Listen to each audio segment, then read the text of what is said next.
You followed the script. Be honest, be kind, work hard, be humble. You did what they told you, the teachers, the bosses, the books, the voices in your head repeating tired advice like a broken mantra. Play fair, don't rock the boat, wait your turn, and for what? You watched the loudest voices win, the most ruthless rise. The men who whispered lies got the deal. The ones who stayed silent got replaced, and the ones who chased justice got broken. You looked around, and reality snapped in your face. The world does not reward obedience, it exploits it. You were told being good would be enough, that if you kept your head down, stayed loyal, stayed reasonable, you'd be protected. But what did you get? Used, ignored, overlooked. Your loyalty became your leash. Your silence became their signal. Your kindness was mistaken for weakness again and again. And in those quiet moments, alone with your thoughts, you've asked yourself, what am I doing wrong? But that's the wrong question. The real question is, what if the game was never built for men like me to win? Marcus Aurelius once wrote, the object of life is not to be on the side of the majority, but to escape finding oneself in the ranks of the insane. But modern men don't escape. They adapt, they fade, they shrink, and then one day, something inside them dies. The obedient version, the version that waited for permission, the version that begged for understanding, the version that thought power could be earned through patience and purity. That death is not a tragedy, it's a rebirth. Because buried beneath that soft, fragile shell was someone else entirely. Someone colder, sharper, quieter, strategic, a presence that doesn't explain, a force that doesn't flinch, a mind that doesn't beg to be seen but makes others feel seen and judged without a word. Robert Greene called this the unreadable mask. Ryan Holiday called it ego death. He had another name for it. God mode. No emotion, no justification, no need to be liked. Just pure, unfiltered control executed in silence. This isn't about motivation. This is about psychological warfare, a transformation, a funeral for the boy who wanted to be chosen, and a coronation for the man who chose himself. Welcome to the death of obedience. Welcome to the art of becoming untouchable. There's a moment every man remembers. It doesn't happen in war, it doesn't happen during success. It happens quietly when you realize the rules you were given were meant to keep you harmless. You played fair, you explained yourself, you stayed loyal, and in return, they took advantage of your silence, mistranslated your kindness, and weaponized your clarity against you. You thought you were building trust, they were building leverage, and in that moment, that hollow space after betrayal, after disappointment, after realizing they didn't care how loyal you were, something breaks.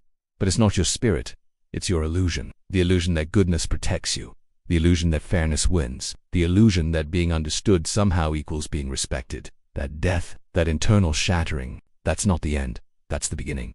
It's your rebirth. And rebirth doesn't look like motivation. It looks like something darker, something colder, something still. Viktor Frankl wrote in Man's Search for Meaning, when we are no longer able to change a situation, we are challenged to change ourselves. But you didn't change into a better version of yourself. You changed into a different species altogether, one that no longer seeks to be chosen, but begins to choose, one that no longer begs for understanding, but speaks in consequence. That's the moment you begin your The man who still needs to explain himself dies, and something else is born. A shadow sharpened by rejection, a strategist built in solitude, a presence sculpted by the violence of being overlooked. You stop asking, why do they treat me like this? And instead ask, why did I ever let them think they could? That's the pivot. That's the axis shift that begins God mode.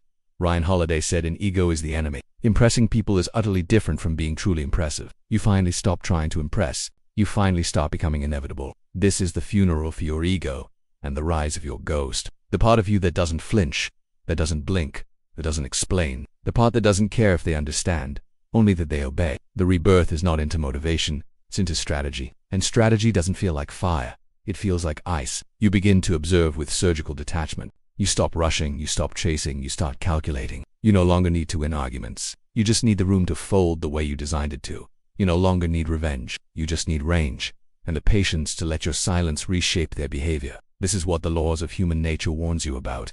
People will test you with small offenses to measure your limits. Set no boundaries, and they will escalate. And you realize you've been failing that test for years. You let them speak over you. You let them disrespect you. You let them touch the throne because you didn't believe you had one. Now, every interaction is data. Every disrespect is a calculation. Every silence is a decision. You don't move unless it realigns the board. You don't speak unless it destabilizes their certainty. You don't correct them when they underestimate you, because you've learned underestimation is armor. You walk through rooms cloaked in invisibility, armed with psychological pressure, and the moment they start speaking carefully around you, you know it's working. Carl Jung wrote in the Red Book, The man who goes into himself risks being terrified by what he finds, but only there will he meet the truth. And the truth is brutal. You weren't broken. You were readable. You weren't denied power. You were predictable. You didn't lose because you were weak. You lost because you wanted to be liked. That's over now. Now, you speak to shift outcomes, not to feel seen. Now, you disappear to increase pressure, not to get attention. Now, you let your silence dominate conversations you never even enter. David Goggins calls this the callousing of the mind, the ability to take pain, betrayal, rejection, and harden yourself into something unrecognizable to the man you used to be. They won't understand this new version of you. They'll say you've changed. They'll say you've gone cold. They'll say you've become unrecognizable. Good, you were never meant to be understood. You were meant to be unreachable. So now you build, not a throne, not a title, but a presence, one that walks into rooms and shifts the temperature, one that doesn't demand respect, because it already feels like gravity. This is not a comeback. This is not a transformation. This is a resurrection. From ashes, yes, but also from obedience, from need, from softness. This is where God mode begins. Right here, where you bury the man who waited for power and awaken the one who builds it. You want to know how kings fall. It's not betrayal. It's not defeat. It's not rebellion. It's the hunger to be loved again, to be applauded, to be seen, to be admired by the very people you once ruled with silence. That hunger is a leash, and the moment you crave it, you are no longer in command, because the need to be approved of is the need to be owned. You might think it's innocent. You just want to be appreciated. You want recognition. You want them to get you. But understand this. The moment your value depends on how others feel about you, you've handed them the remote control to your emotions. Now they don't need to beat you. They just need to disapprove of you. And you'll come running, explaining, defending, softening, diluting your strategy for applause. This is how strong men become predictable puppets. They start negotiating with their own power just to feel included again. Robert Greene warns in the 48 Laws of Power, do not build fortresses. To protect yourself, isolation is dangerous, but so is needing the crowd. The crowd does not love you. It uses you. It feeds on your visibility. It rewards you for being loud and punishes you for being strategic. Approval is always conditional, and worse, it's short-term leverage disguised as connection. The moment you need it, you become transparent. You start broadcasting your emotions. You overshare. You flinch when disrespected. You lose the one thing a ruler cannot afford to lose: mystique. The most powerful men in history weren't adored. They were felt. Their names created silence. Their presence created structure. And their detachment created gravity. You don't need more attention, you need distance. Because proximity invites entitlement, and entitlement breeds challenge.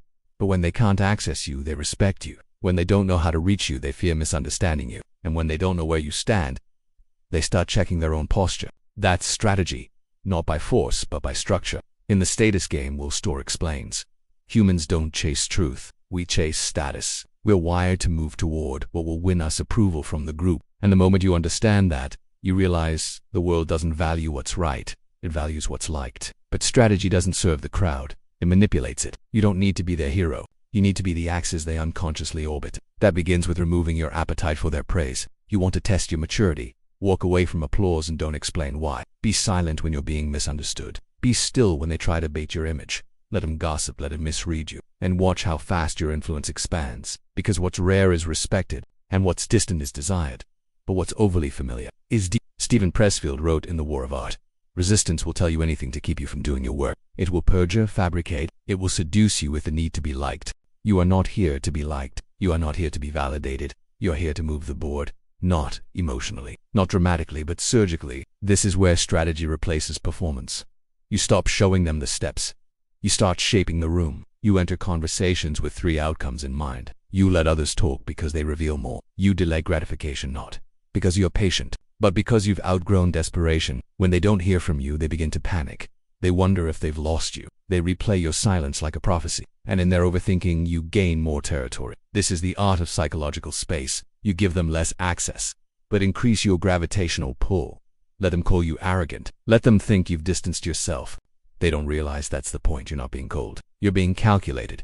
You're not ghosting. You're building scarcity. You're not mysterious. You're independent of their ecosystem. And they don't know how to handle it because they're used to men who chase, men who react, men who bleed for approval. Not men like you, not anymore. So now you sit back. You say less. You react slower. You observe everything. And you only move when the board is shaped to your advantage. They'll beg for answers. You give none. They'll ask what happened. You offer no explanation. Because when your strategy is working, confusion becomes your shield. Let them guess, let them stew, let them correct themselves preemptively. This is the silence of command, the discipline of the unfazed, the posture of a man who no longer needs approval, because he's built leverage. You are not here to be loved. You are here to become unavoidable. If power were a performance, the loudest would rule. But they don't, because real power doesn't look like a throne. It looks like a calendar, it looks like a protocol. It looks like a man who does the same thing every morning. Without needing to talk about it, you see the wins. You don't see the system. That's the point. The world claps for the results. But they fear what they can't see coming. They fear the quiet man with momentum. The man who doesn't argue, doesn't campaign, doesn't chase. He just executes consistently, efficiently. James Clear wrote in Atomic Habits, "You do not rise to the level of your goals. You fall to the level of your systems." So while they obsess over visions, you build routines. While they manifest, you manufacture. While they react to motivation, you operate on ritual. You create processes that produce power on schedule. You start small. You master your mornings. You reclaim your inputs. You remove randomness. And without needing applause, you begin laying bricks every day, without emotion, without drama, without witnesses. And that's what makes it terrifying. Because what's built in silence cannot be stopped by noise. What's built in systems can't be undone by opinions. In Mastery, Robert Greene says, "The future belongs to those who learn more skills and combine them in creative ways.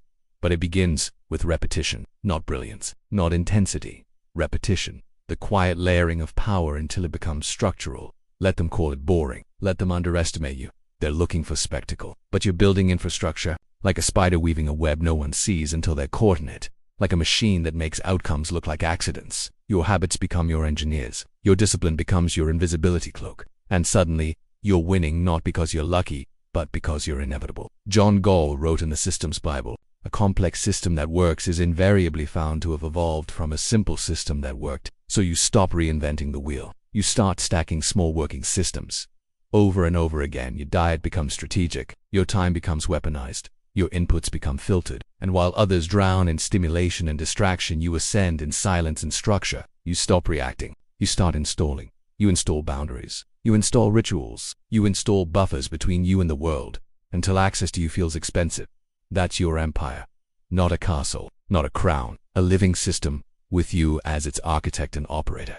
And that system, it defends itself. Because when you train your life to run without friction, you train others to move around your structure, not the other way around. Cal Newport, in Deep Work, says, "The ability to perform deep work is becoming increasingly rare and increasingly valuable. Those who cultivate it will thrive." Deep work, quiet labor, invisible effort. These are not tactics. They are dominance mechanisms. Because while others are still starting, you're already installing version 4. While they're seeking feedback, you're reinforcing routines. And while they're wondering how you did it, you're already compounding into the next outcome. They'll call it luck. They'll call it mysterious. But you'll know the truth. They're fighting for the moment. You've mastered the machine. Because power that's built into your system doesn't need permission, doesn't need hype, doesn't need explanation. It just works every day, without you having to think, without you needing to chase, without you being seen. That's your real throne. Not attention, not virality, consistency. A man who wins in the dark because his system's airtight, his protocols are sacred, and his discipline is non-negotiable. That's your invisible empire. Not a brand, a blueprint, not a crown, a code. You stop performing. You start automating. And the more automated your power becomes, the more invisible your presence feels. Until one day, they stop asking how you win. They just adjust themselves around your rhythm. Because your system has made you too consistent to ignore and too calculated to challenge. You don't need to scream to control people. You don't need to threaten, or posture, or rant. All you need to do is alter their nervous system. If they feel you before you speak, if they hesitate before they cross you, if your presence becomes a stimulus that rewires how they move, you've already won. This is psychological warfare. It doesn't spill blood. It doesn't use noise. It uses design. Your target isn't their ego. It's their autonomic response. Because once you get inside that, they don't need instructions. They'll self-correct on instinct. Here are the 4 laws. You don't memorize them. You become them. Law 1: unpredictability is a weapon. Humans fear what they can't anticipate. It's neurological. The brain craves pattern. Predictability creates psychological safety. So when you break patterns, you create unease. Smile when they expect rage. Withdraw when they expect explanation. Stay silent when they poke for reaction. Sun Tzu wrote, "If your enemy is secure at all points, be prepared for him. If he is in superior strength, evade him. If he is temperamental, irritate him, appear at points which the enemy must hasten to defend. Now apply that off the battlefield. Don't give them a schedule. Don't give them an emotional pattern. Don't let them feel your rhythm. Because when people know your rhythm, they predict your next move and exploit it. Break that. Smile during tension. Pause when questioned. Disappear when expected. And reappear when forgotten. Every unpredictable act adds tension. And tension, if maintained long enough, turns into fear. They won't know where they stand with you, so they'll freeze. And when people freeze, you guide them. LAW2. Disproportionate response rewires behavior. You don't punish every offense. That's what insecure men do. You stay calm, you store data. You act rarely, but decisively. And when you strike with surgical coldness, a removed opportunity, a collapsed alliance, a silent exile that's never explained. Robert Greene, in the 33 Strategies of War, wrote, "Sometimes a single devastating move can do more than 100 subtle maneuvers. The key is selective ruthlessness. Be calm 95% of the time and ruthless 5%. That 5% becomes a story. People will remember the one time you acted not because it was loud, but because it was final. The moment they see what happens when they cross you, their nervous system changes. They'll flinch before disrespecting you again. Because now your silence is loaded. Now your kindness has a border. Now your stillness feels like a countdown. This is how a man becomes a memory of pain, not through tantrums, but through clean consequence." Law 3. Weaponize absence. Most people use attention to feel important. You use absence to build gravity. The human brain fills in blanks with fear. It interprets silence as risk and unavailability as value. When you're expected and you don't show, you create confusion. When they message and you don't reply, you create tension. When they see you vanish, they create stories. That's leverage. Let them talk. Let them guess. Let them wonder if they lost you, if they offended you, if they've been replaced. Cialdini writes in Influence, "The rule of scarcity. Opportunities seem more valuable when they are less available. You are now that opportunity, not because you're arrogant, but because you understand supply and demand. You don't flood the market. You create silence that feels expensive. Leave conversations unfinished. Step away without warning. Be the one who ends things, so your absence echoes. Because when they start feeling your power more when you're gone, you become a psychological variable they can't ignore. They told you the world was fair, that justice wins, that if you do the right thing, things will eventually align in your favor. But here you are, bloody, overlooked, outmaneuvered, watching men with fewer values rise higher than you. That's when the illusion dies. Because morality doesn't protect you, it exposes you. Every time you lead with fairness, you give others a script to manipulate you. You show your rules, you make yourself legible. And what is legible is controllable. The world isn't moral. The world is strategic. And morality, as commonly preached, is not a law of nature. It's a narrative designed to domesticate power. Nassim Taleb writes in Anti-Fragile, "The worst fragility is to rely on the morality of others. Because when you depend on fairness, you become emotionally reactive to injustice. And the moment you react, they steer you. You get baited. You get provoked. You get outraged while they stay calm and collect the leverage. Morality is not the battlefield. It's the story told afterward by the winner." Machiavelli understood this centuries ago. A man who wants to act entirely virtuously in every way necessarily comes to grief among so many who are not virtuous. You don't win with virtue alone. You win with vision and a clear understanding that your integrity is your responsibility, not your weapon. Let them think you're cruel. Let them call you cold. Let them accuse you of overreaction. That's what they do when their games don't work anymore. The moment you stop responding the way their morality expects, they panic, because their power came from predicting your restraint. In The Psychology of Money, Morgan Housel warns, people want to believe the world is fair because it's psychologically soothing. But power doesn't flow to those who deserve it. It flows to those who understand it. And when you understand it, you realize this. The world doesn't punish evil. It punishes weakness. And weakness often wears the mask of virtue. You are told to be good. But good is not the same as effective. Being good is often about being liked. Being effective is about being unbothered by their approval. Marcus Aurelius, a Stoic emperor, wrote in Meditations, "If it is not right, do not do it. If it is not true, do not say it." But even he understood doing the right thing did not shield him from betrayal, from plots, from the politics of fear. You must separate private virtue from public warfare. Be kind, be fair, be honorable, but only in private, to those who have earned it, to the public, to your enemies. Offer them not your virtue, but your structure. You don't argue justice with someone who wants leverage. You remove their access. You don't defend your principles to someone collecting your emotional tells. You stay unreadable. You don't play moral chess against someone who's playing poker. You flip the table and set the rules. This is how you remain clean without being foolish, detached without being cold, honorable without being vulnerable. Because the modern man has been taught to equate morality with defense, and that version of morality will destroy you. It will bind your hands in conversations that are not about truth, but about dominance. It'll keep you waiting for fairness in a world that's already been purchased by strategy. Let them call you unethical. Let them question your methods. You're not here to win their approval. You're here to win position. Nassim Taleb again, virtue without courage is ineffective. You cannot be ethical without the ability to walk away. That's the test. Are you willing to walk away from recognition if it compromises your power? Can you remain silent while they insult you if speaking up would serve them, not you? Can you act decisively without waiting for someone to tell you you're good? This is what separates men who want justice from men who build systems that create it. And let's be honest, the powerful rarely argue morality in real time. They act, they decide, they design, and they let the narrative catch up later. That's what history books are for. The losers talk about how unfair it was. The winners rewrite the structure. So choose carefully. You can be praised, or you can be permanent. You can be admired, or you can be untouchable. Let the others fight for fairness. You are not here to be fair. You are here to become unmovable. They want you predictable, forgiving, open-hearted, but you've seen the truth. The more moral you are in public, the easier it is to manipulate you. So keep your code, but move like a strategist, a presence who doesn't plead innocence because he doesn't owe them anything. You want justice? Then build a world where your silence is more feared than their arguments, where your values protect you, but never restrict you, where your detachment makes you less human in their eyes and more influential. Because in the end, they don't respect your goodness. They respect your ability to say, I don't care what you call me. I care what you can never do to me again.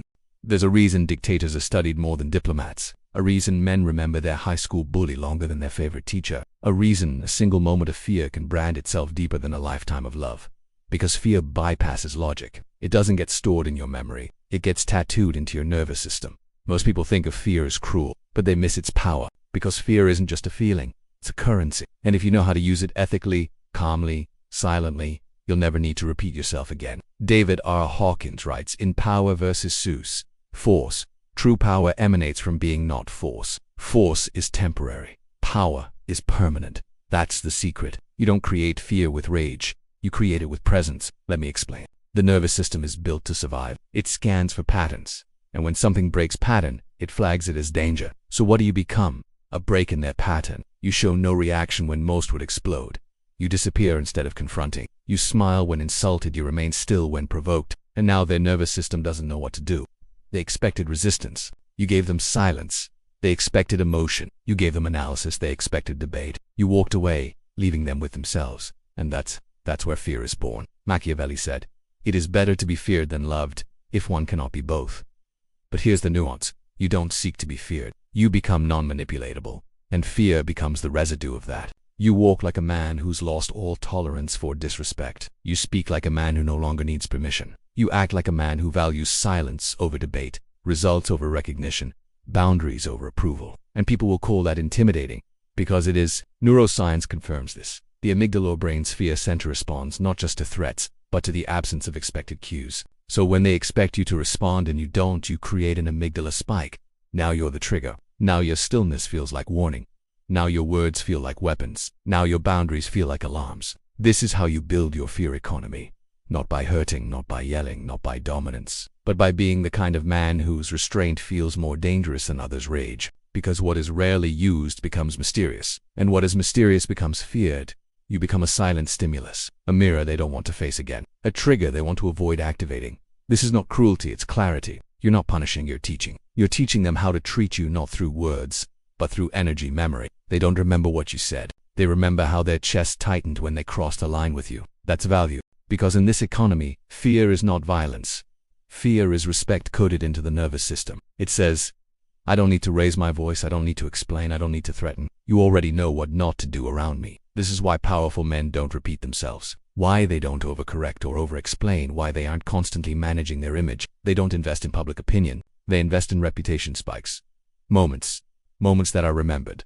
Moments that are felt. Moments that anchor how others move around them forever. A glance that made someone question their behavior for weeks. A silence that ended a power struggle without a word. A sudden withdrawal that cost the other person access to you permanently. These are not tantrums. They're financial deposits in your fear economy. And over time, it compounds. People adjust their tone around you. They weigh their words before texting you. They think about your response before they act. That's leverage. That's value. That's real influence. Because when people feel something at the mere thought of crossing you, you don't need to be present to exert control. You've conditioned them, and conditioned people control themselves. In the 48 Laws of Power, Robert Greene wrote, "Reputation is the cornerstone of power. Through reputation alone, you can intimidate and win. Once it slips, however, you are vulnerable. That's why your fear economy is not about terror. It's about emotional cost. Every interaction has a cost. You decide what yours is. And if it costs people their comfort to cross you, they'll hesitate next time. And every hesitation is leverage returned to you. You are not a tyrant. You are a threshold. You are not angry. You are not feared for violence, but for your absolute control of it. That's the kind of man they talk about in low voices. The kind they don't test twice. The kind they respect without understanding. Because in the fear economy, the man with the calmest face often holds the sharpest memory in others. So build that, and let the world feel what it means to cross someone who never has to raise his voice to be obeyed. You're not a man, you're a story. You're not seen for your essence. You're seen for your symbolism. What others project onto you, what you trigger in their internal narrative. You're a sentence in someone else's novel, a character they cast in a role they've already written. And unless you define that role yourself, you'll be assigned one. Carl Jung called it the persona, the mask we wear to adapt to the social world. But masks don't just hide, they signal. They say, "This is how I want to be understood." But here's what most men miss. The persona is not fake. It's a tool, used wisely. It becomes your armor. Used foolishly, it becomes your cage. Because once you accept the role others give you, the nice guy, the easy target, the loyal helper, you'll start shaping yourself to fit it. And that's how legends die before they're born. You weren't made to be read. You were made to be written on your own terms. Robert Greene said in The Laws of Human Nature, "People will constantly put you in categories and boxes. Your task is to resist this process by continually surprising them. You don't get mythic by being consistent. You get mythic by being unpredictably consistent with your own code. You vanish for a season, then return sharper. You remain calm in chaos, then strike when underestimated. You confuse, then clarify. You disappear, then become unforgettable." This is the myth, a man of few words. But every word lands. A man of boundaries. But when he opens his space, people feel chosen. A man who doesn't force people to see him but forces them to remember him. That's the myth of you. It's not built through explanation, it's built through energy residue. They don't remember what you did. They remember how it made them feel. Donald Miller writes in Building a Story Brand, "People don't buy the best products. They buy the ones they can understand the fastest." Now flip that. People don't respect the most virtuous man. They respect the one who makes the clearest impression even in silence. That's why you don't overpost, you don't overexplain, you don't show up everywhere. You control your signal. Because mythic men don't advertise, they radiate. They walk into rooms and something shifts. Not because of cloud, but because of calibrated presence. Their myth is built in 3 ways. 1. Rarity. You don't flood the market with your presence. You choose your moments like a precision strike. Because what is always visible is always devalued. You withhold your voice. You withhold your approval. You withhold your time. And that makes each interaction carry weight. 2. Mystery. People should know your values, but not your vulnerabilities. Your vision, but not your mood. Your code, but not your method. Mystery is not about hiding who you are. It's about creating psychological space where others imagine more than they see. And imagination is always more powerful than clarity. 3. Impact. You don't try to be liked. You try to shift the atmosphere. That means every time someone interacts with you, something changes in them. They think more deeply. They slow down. They reconsider their tone. Because you've trained them not by speaking louder, but by living louder. Your life becomes a statement. This is the mythology. You don't build it through vanity. You build it through alignment. You become so centered in your mission that people feel the gravity of your presence. You stop asking, "Am I liked?" and start asking, "What story forms around me when I enter a room?" That's the difference. The average man wants recognition. The mythic man leaves a reverberation. He leaves things better, cleaner, sharper, or unsettled if that's what they need. But he never leaves things the same. That's the energy you're cultivating. Not influence, not fame, but unforgettable presence. Carl Jung said, "The privilege of a lifetime is to become who you truly are." But to do that, you must become someone the world can never reduce to a label. You are not nice. You are strategic grace. You are not cold. You are selective warmth. You are not quiet. You are reserved power. That's your myth. The man who doesn't chase approval but defines meaning. The man whose absence is felt more than others' presence. The man whose silence speaks louder than their noise. The man who has become a force of narrative gravity. You are not just a person. You're a pattern in their psyche. So live like it. Speak like it. Disappear like it. And let the world wonder, who was that? What did I just experience? And why can't I stop thinking about it? That's the myth of you. And it only grows stronger when you stop trying to prove it. Everyone wants to be powerful until they realize what it takes. They want respect but not the responsibility. They want solitude, but not the silence. They want reverence, but not the rejection. But you cannot be untouchable without also being, at times, unreachable. And that's the cost. You will be misunderstood, because clarity looks cold to people addicted to emotional chaos. You will be judged, because your silence feels arrogant to those who need noise to feel alive. You will be isolated, not because you don't love them, but because you finally love your peace more. Scott Peck writes in The Road Less Traveled, "Discipline is the basic set of tools we require to solve life's problems. Without discipline, we can solve nothing. And the most brutal discipline of all, being at peace with not being invited. When you stop playing the emotional caretaker, the party quiets. When you stop answering every call, they stop calling. When you stop explaining yourself, people start inventing stories about you, and you must let them, because that's the sacrifice. You exchange being liked for being legendary. You give up applause for peace. You lose proximity to gain sovereignty. This path isn't lonely because you're unloved. It's lonely because you stopped begging to be misunderstood." Carl Jung said, "The privilege of a lifetime is to become who you truly are. But the price of a lifetime is letting go of everything that told you not to be." And what told you? Your childhood, your culture,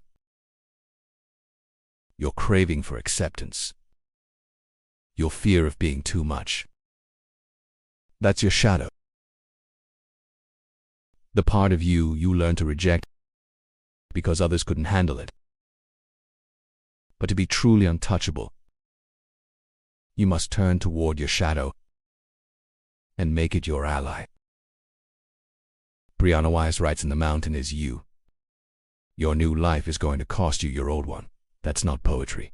That's a warning. You will outgrow relationships, not because you became better, but because they stayed small. You will be called distant, not because you don't care, but because you've stopped being emotionally accessible to chaos. You will stop explaining, not because you have nothing to say, but because your clarity now offends their confusion. And here's what no one tells you.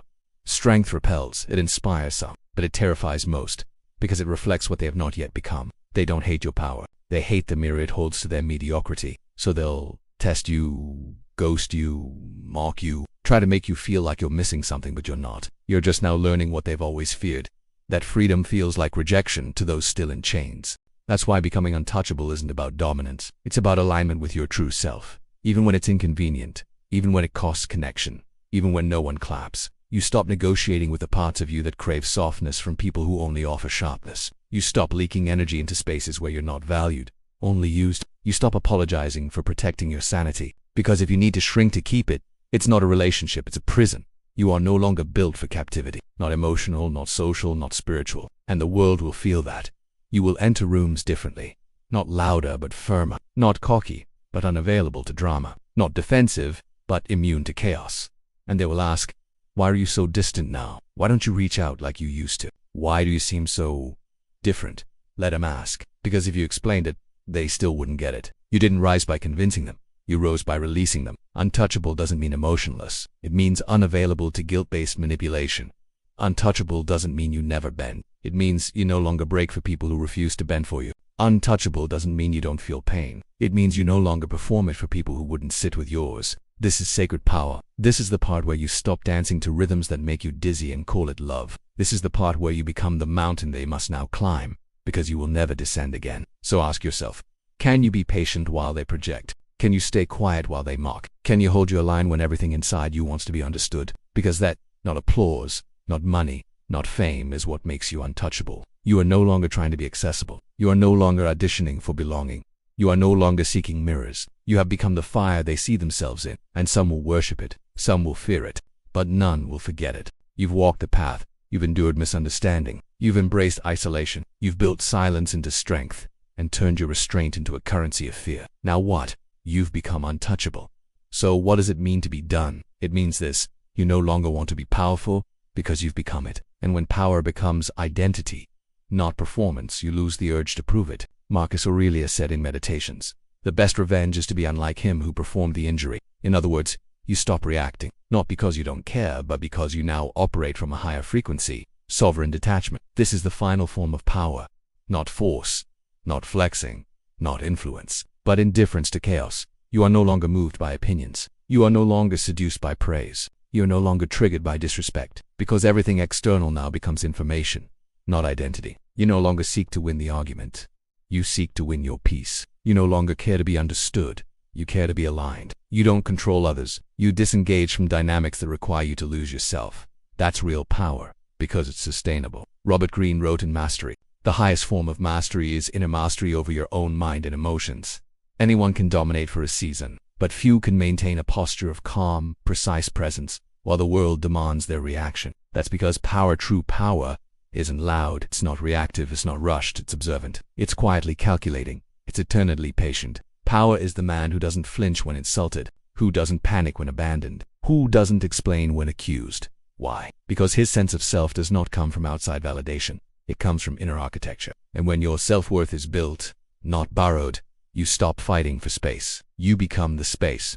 People now orbit you, not because you chase, but because your gravitational pull is now unmistakable. You've become a field, not a figure. A presence, not a personality. And here's the most shocking part. You now become safe. Not soft, not passive, but safe in the deepest way. You are safe to disagree with. You are safe to be honest around. You are safe to fail in front of. Because your ego no longer dominates the room. Ryan Holiday writes in Ego is the enemy. Ego is the enemy of what you want. Of mastering a craft. Of real creative insight. Of working well with others. Of building loyalty and support. Of longevity. And so you bury your ego not with shame, but with ritual. You replace performance with presence. You replace insecurity with direction. You replace impulsiveness with stillness. You become the man who can be wrong without crumbling, who can be rejected without retaliation, who can be overlooked without bitterness. Because you've transcended the animal inside you. You've disciplined the limbic mind. You've outgrown the desire to win trivial games. You've risen to a place where power is not about what you can do to others, but what others can no longer do to you. And this is where true transformation happens. You become less visible and more legendary. You say less, but every word feels surgical. You give less, but what you give now feels royal. Your boundaries are sacred. Your time is guarded. Your peace is non-negotiable, and without shouting, without begging, without chasing, you now influence everything around you. Because people feel it, not just in your presence, but in your absence. You are the one who does not need the throne to rule, because your kingdom is within. This is the final form, when you lose the urge to dominate, because you've already won yourself. When nothing outside of you can ruin the calm you spent years building inside you. When your legacy is not in your words, but in the silence you leave behind that makes people better, or braver, or more honest simply because you passed through. You are no longer powerful. You are power embodied. No crown, no fanfare, no empire, just an energy that says you can't buy this. You can't fake this, you can't imitate this, because I earned this, alone, in the fire, in the silence, in the mirror, with no one watching and no one clapping. This is what they'll never understand, and why they'll never touch you again. Because you're not chasing identity. You are now the source of it. And while others are building resumes, you're building reverence. The final form of power is not to be obeyed, feared, or followed. It's to be unbothered in a world that profits from your panic. And once you taste that, you'll never go back. You don't stumble into untouchability. You build it, like a fortress, stone by stone. You don't wake up strong. You design your strength until your life becomes a mirror that only reflects discipline, silence, and clarity. And here's the truth. If you are not crafting your identity, the world is doing it for you. And the world always builds you to be touchable, triggerable, predictable, manageable. So, to become untouchable, you must become the architect of your own aura. This is not a mindset, it's a lifestyle. James Clear says, in Atomic Habits, every action you take is a vote for the type of person you wish to become. You don't meditate to feel good. You meditate to remind yourself, I do not react. You don't journal to process thoughts. You journal to train your mind. My perception is mine. You don't train hard for vanity. You train so that when life tries to shake you, your body reminds your mind. We are not breakable. These aren't habits, they're rituals of sovereignty. Because if your day is filled with leaks, notifications, apologies, sugar, gossip, doubt, then don't be surprised when your identity is permeable. An untouchable man doesn't remove distractions. He erases their right to exist in his world. This is where most fail. They want to be unreachable, but their lives are crowded. Too many voices, too many dopamine leaks, too many open tabs, too many people with keys to a house they didn't build. Untouchability begins with closure. Ask yourself, who still has access to me that should only have a memory of me? What habits are keeping me human when I was born for the divine? What apps, foods, people, and thoughts are pulling me back into chaos? Then begin deleting. Not with rage, with surgical silence, because crafting this version of yourself requires the same mindset as a sculptor. You don't add to find the form. You subtract until only essence remains. That essence is what people will feel. When you speak less, they'll lean in. When you move calmly, they'll adjust their tempo. When you disappear, they'll question themselves. Because the more intentional you become, the more mythological you appear. Your boundaries aren't a wall. They are a ritual space only the holy are allowed to enter. And that begins with what you tolerate. Carl Jung said, people will do anything, no matter how absurd, to avoid facing their own souls. But the untouchable man does not run. He turns inward, not to shame what he finds, but to train it. He meets the shadow, not as an enemy, but as raw energy waiting for form. He stops apologizing for his ambition, his hunger, his aloofness, his emotional detachment. These aren't flaws. They're building materials. David Goggins calls this mental. He says, suffering is the true test of life. So you voluntarily suffer. You schedule pain, you chase discomfort. Because if you don't train for pain, life will ambush you with it. Every cold shower, every ignored insult, every silent meal in solitude is a brick in your fortress. You are not punishing yourself. You are preparing yourself. Because the man who has sat with his demons, starved his ego, trained in silence, and chosen pain before it was required. That man cannot be baited. He cannot be manipulated by attention. He cannot be seduced by comfort. He cannot be destroyed by betrayal. Why? Because he already left the battlefield. He built his home on the mountain while others still beg for approval in the valley. This is what crafting untouchability means. Not that you're better, but that you are no longer available for the games that require you to lose yourself to win. And so you become a presence, a standard, a frequency.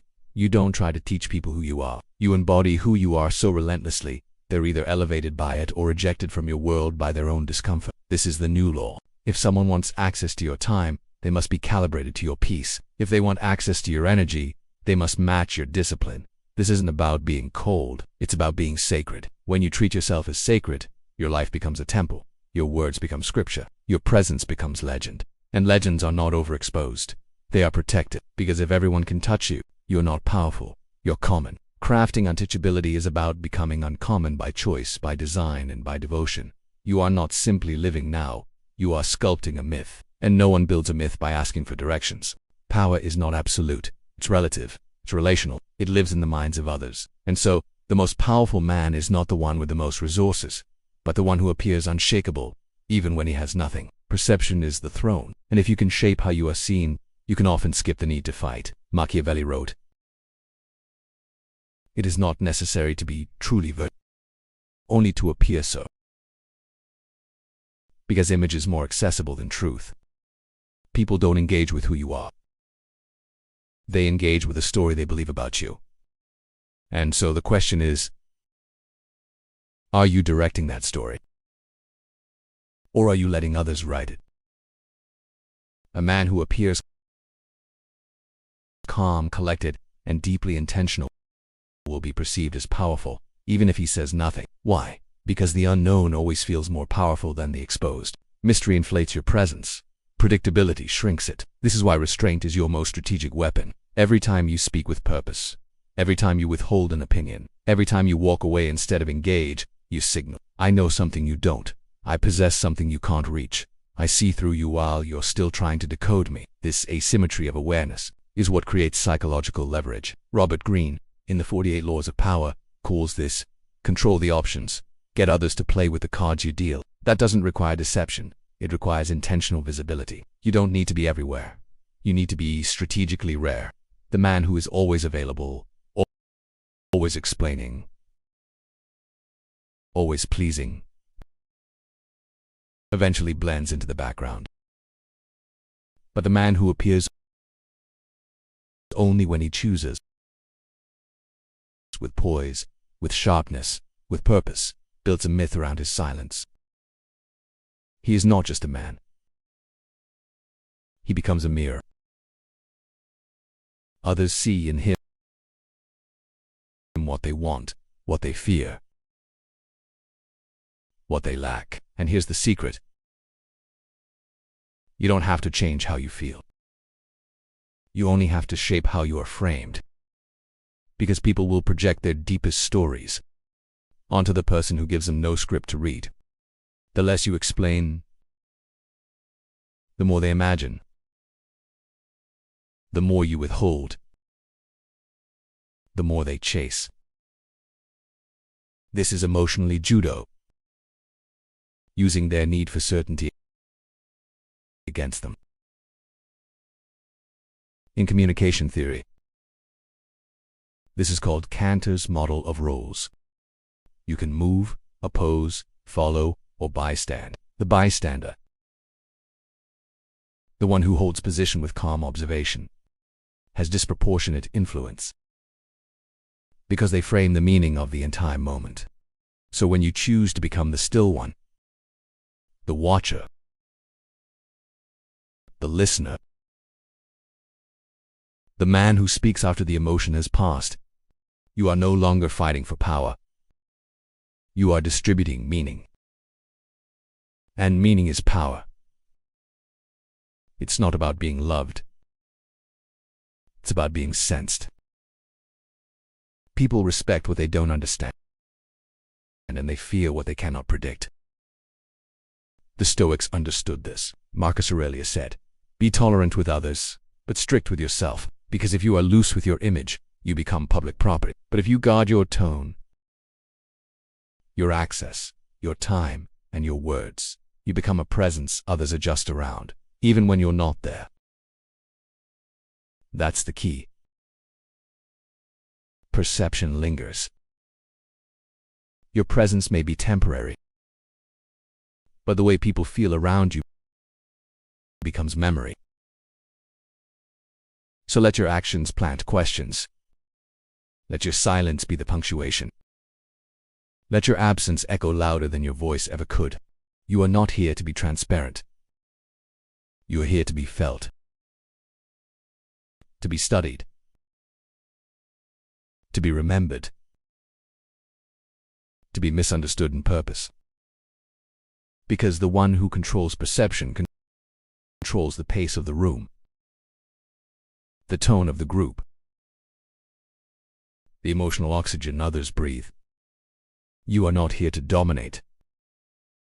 You are here to shape the lens. Power is no longer something you chase. It's something you radiate. By controlling your image the way an artist controls contrast, let the world guess. Let your allies feel safe, and your enemies question their intel. Let your power be invisible but undeniable, because in the end, he who controls perception doesn't just win. He doesn't have to compete at all. Not every enemy comes with a sword. Some come with a smile, a warm bed, a full stomach, a soft yes. You've trained yourself to resist pain.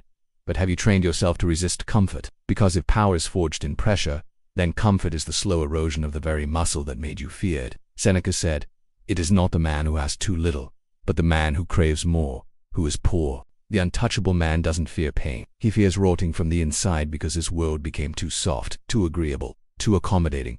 The devil doesn't always attack. Sometimes he offers comfort, a relationship that flatters your ego, a platform that feeds you likes, a reputation that traps you in applause. And soon, without knowing it, you start choosing ease over growth, silence over truth, validation over solitude. You stop training. You start explaining. You stop fasting. You start negotiating. Your calendar fills up with things you would have once laughed at, but now you justify them in the name of balance. You used to wake up with fire. Now you wake up with notifications. You used to move with intent. Now you move with exhaustion, not from effort, but from leakage. And the worst part, you don't feel the change. Because comfort is an aesthetic. It numbs you just enough that you don't notice the decay. David Goggins calls this these civilized mindsets. He says, "You're not finished when you're tired. You're finished when you choose ease over purpose." This is the slow death of warriors, not in battle, but in the lounge. The men who were built in fire drown in their own hot tubs, because they forgot what made you strong was not reward, it was resistance. This is why you must ritualize friction, not because you're addicted to pain, but because pain reminds you who you are when the applause stops. The man who voluntarily fasts when he has food remains dangerous. The man who keeps running when no one is watching remains sharp. The man who tells the truth, even when it costs him, remains sovereign. Because comfort is a contract, and the fine print always says, you will forget your edge. You will forget what it means to be alone, focused, defiant, to create instead of consume, to walk alone without fear, to sit in a room with nothing but your own thoughts, and still feel like a king. Nietzsche wrote, "Only great pain is the ultimate liberator of the spirit." I doubt that such pain makes us better, but I know it makes us more profound. So you must decide.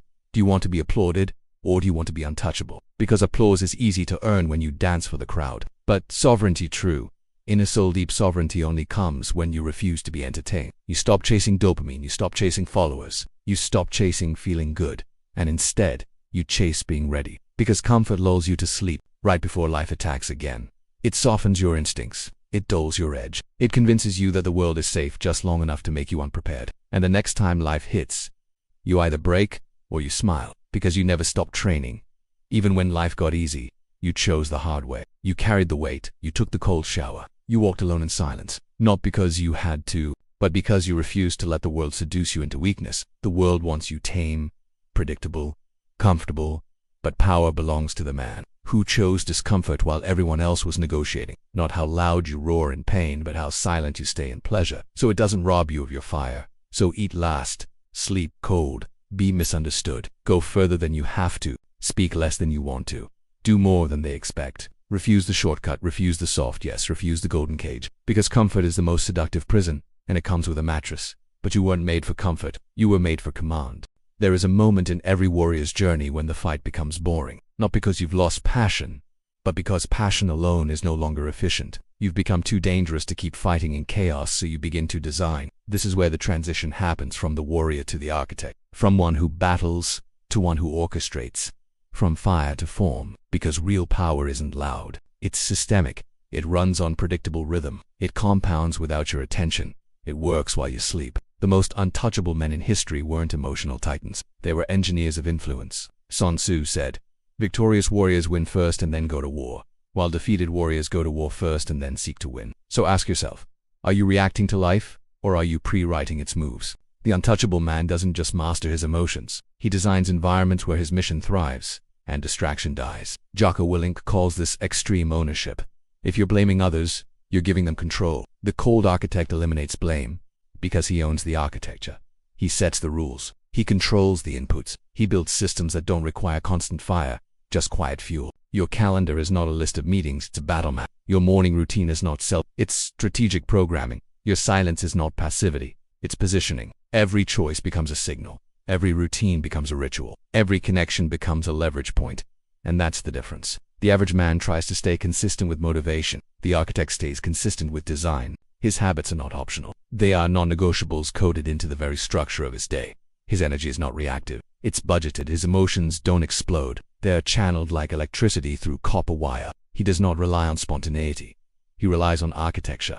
And the structure is cold. Not cold as in cruel. Cold as in unapologetically precise. There is no space for noise. No room for accidental relationships. No tolerance for untamed feelings. His life is a machine designed to protect his focus, preserve his momentum, and multiply his presence. Robert Greene, in Mastery, calls this the life's task. He says true masters build their reality around their work. Every element of their life feeds the central pursuit. So ask yourself, is your home built for clarity or distraction? Do your friendships elevate you or dilute you? Does your body respond like a weapon or a warning? Does your brand project intention or confusion? Is your life a fortress or an open tent in the storm? Because the man who waits to feel ready will always lose to the one who built the system to win without feelings.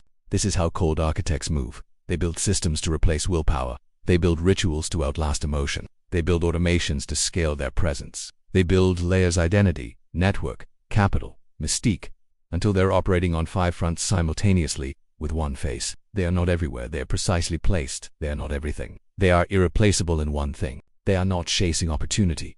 They are shaping gravity. This is what power looks like when it becomes predictable, not as performance but as infrastructure. Because you're not building a moment. You're building a mythology. A reality so intentional that chaos bounces off your walls like a weak signal. So become cold, not emotionally, but structurally. Design your life so that mediocrity suffocates in your presence. Design your day so that clarity is not an effort. It's the default. Design your network so that alignment is the price of admission. Design your public image so that perception works on your behalf when you're not even in the room. And above all, design your internal code so that nothing, no woman, no loss, no betrayal can hijack your path. Because the man who reacts is touchable, but the man who designs is inevitable. There comes a point when the goal is no longer to be liked, or understood, or even celebrated. It is to be inevitable, not because you yelled the loudest, but because you moved with such unshakable clarity that the world had no choice but to reorganize around your presence. Relatability is overrated. It's a cheap currency, a trick to win applause from the masses by shrinking your truth to fit their comfort. But you weren't made to fit. You were made to redefine the frame. Carl Jung said, "The privilege of a lifetime is to become who you truly are." And who you truly are was never meant to be digestible. The real you is disruptive, uncomfortable, polarizing, uncompromising, and most of all, unapologetic. Because once you've seen what you're capable of, once you've touched the quiet storm of your own design, you no longer crave acceptance, you crave alignment. And that means walking a path most won't understand because it wasn't built for them. You don't seek the crowd. You build temples in the desert and wait for the few who are willing to bleed to arrive. You are not a brand, you are a standard. A living, breathing contradiction to the lazy expectations the world tries to place on men. They want you soft, but they crave your strength. They mock your solitude, but they follow your signal. They say, "Be more relatable." But when the world falls apart, they call you. Why? Because in every man there is a deep hunger to witness someone who refused to bend. And when you stop bending, you become inevitable. You become the gravity in the room. The reason others sit up straight, the reference point for discipline, the final voice in the meeting, the quiet center of chaos. You don't raise your voice, you raise your frequency. Ralph Waldo Emerson wrote, "Do not go where the path may lead. Go instead where there is no path, and leave a trail." This is where you are now, not on the path but beyond it. You are building in silence what others can't imagine in noise. You are becoming what others forgot was possible. And so you confuse them, you unsettle them, you trigger them. But that is not your concern. You are not here to explain. You are here to exist so fully that your very posture convicts the crowd. And here's the truth. You are not here to be inspiring. You are here to be unavoidable. You are not here to win arguments. You are here to make arguments irrelevant by being the living result. Alex Hormozzi said, "Don't be impressive. Be unignorable. Not to be liked, not to be shared, but to be felt in silence long after you've left the room." Because inevitability is not about force. It's about frictionless dominance. You walk in, and people feel it. You speak less, and people lean in. You say no, and doors open anyway. You are no longer trying, you are being. You are no longer chasing. You are chosen. Not by luck, but by the magnetic inevitability that comes when a man finally aligns every ounce of his will to his core signal. Your time, your posture, your silence, they all speak louder than the chaos ever could. And if they call you arrogant, good, it means your clarity terrifies their confusion. If they call you distant, it means your solitude exposed their dependence.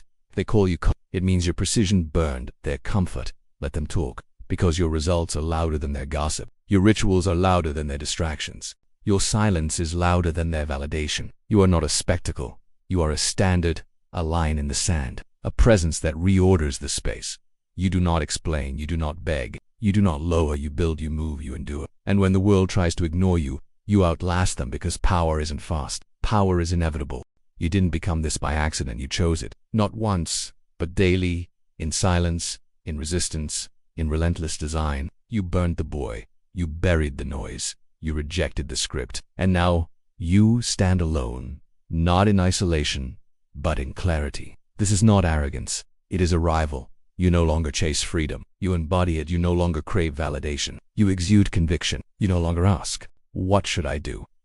And when the world trembles in confusion, you move without permission. Because you didn't just learn power, you became it. Marcus Aurelius said, "The impediment to action advances action. What stands in the way becomes the way." You've lived this. You've stared into the storm and saw it for what it was, just whether you walked through it. And when the clouds cleared, you were still standing. Not because you were lucky, because you were inevitable. You no longer measure time in hours, but in impact. You no longer seek pleasure. You build systems that multiply legacy. You no longer tell people who you are. You show them in how you rise, how you sit, how you disappear and still leave gravity behind.